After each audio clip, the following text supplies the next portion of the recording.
સમાચાર સામે આવ્યા છે અમદાવાદથી, જેમાં અમદાવાદમાં ગટર અને લાઇટ કહી શકાય કે જેના કારણે અકસ્માતનો ભય સતત લોકોમાં જોવા મળ્યો છે અને આ વિભાગની બેદરકારી સામે આવી છે। શહેરમાં ગટર અને લાઇટ વિભાગની આ બેદરકારી સામે આવી। બેદરકારીનો ભોગ પ્રજા બની છે, જેના દ્રશ્યો સામે આવ્યા છે। ખોખરામાં એક્ટિવા ચાલક ગટરમાં પડ્યો તો આ બેદરકારી સામે આવી છે। ખુલ્લી ગટરમાં યુવક યુવતી છે તે ખાબક્યા હતા। સ્થાનિકોએ મોડી રાત્રે યુવક યુવતીને બચાવી લીધા। જો કોઈ મોટી દુર્ઘટના સર્જાઈ હોત તો તેની માટે જવાબદાર કોણ?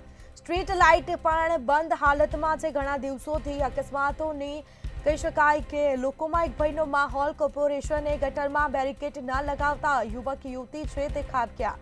વધુ વિગતો સાથે સંવાદદાતા મેહુલ દુધરેજા ફોન લાઈન પર જોડાયા છે। જી, તંત્રની બેદરકારીના કારણે પ્રજાજનોને મુશ્કેલી વેઠવાનો વારો આવ્યો છે। જો કોઈ મોટી દુર્ઘટના સર્જાઈ હોત તો જવાબદાર કોણ? મેહુલ, શું વિગત? જે પ્રમાણે અમદાવાદ મ્યુનિસિપલ કોર્પોરેશન છે તેની જે બેદરકારી અને ખાસ કરીને 12,000 કરોડ રૂપિયાના જે પ્રમાણે બજેટ હોવા છતાં પણ ઘણી બધી સમસ્યાઓનો સામનો સ્થાનિક લોકો કરી રહ્યા છે। છેલ્લા કેટલાય સમયથી સ્ટ્રીટ લાઇટો બંધ છે અમદાવાદ શહેરની અંદર, અંધારપટ જે જોવા મળે છે અને સાથે આ મામલે ચોક્કસ નોટિસ મળે છે। ગટરનું કામ હોય તો દરેક જગ્યા પર ખોદકામ શરૂ કરી દેવામાં આવે છે અને તેમાં પણ બેરિકેડિંગ ન લગાવતા હોય છે। સ્થાનિક લોકો હેરાન પરેશાન થતા હોય છે અને અકસ્માતો થાય છે।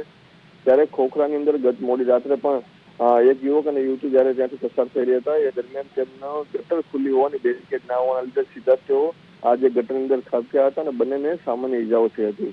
ત્યારે ગોમતીપુરના વોર્ડના કોર્પોરેટર અને ત્યાંના સ્થાનિક લોકો દ્વારા બંને ત્યાંથી કાઢી અને ત્યારબાદ હોસ્પિટલ ખાતે ખસેડવામાં આવે છે। પરંતુ કમનસીબી એ છે કે આવડું મોટું બજેટ હોવા છતાં પણ કોર્પોરેશનના જે અધિકારીઓ છે અને ખાસ કરીને જે લોકો કામ નથી કરતા આવા અધિકારીઓને ફક્ત નોટિસ આપવામાં આવે છે, પણ કોઈ મોટી દુર્ઘટના થઈ હોત તો તેના માટે જવાબદાર કોણ તે પણ એક સવાલ છે। જી, તમામ જાણકારી આપવા બદલ આપનો આભાર। તો જેમાં ખોખરામાં એક્ટિવા ચાલક છે તે ગટરમાં પડ્યો હતો તો ખુલ્લી ગટર હતી અને તેમાં ખાબક્યો, જેમાં સ્ટ્રીટ લાઇટ બંધ હોવાથી અકસ્માત થયો હતો અને ઘણા વખતથી સ્ટ્રીટ લાઇટો છે તે બંધ હાલતમાં જોવા મળી છે। કોર્પોરેશને ગટરમાં બેરિકેડ ન મૂકતા આ દુર્ઘટના સર્જાઈ।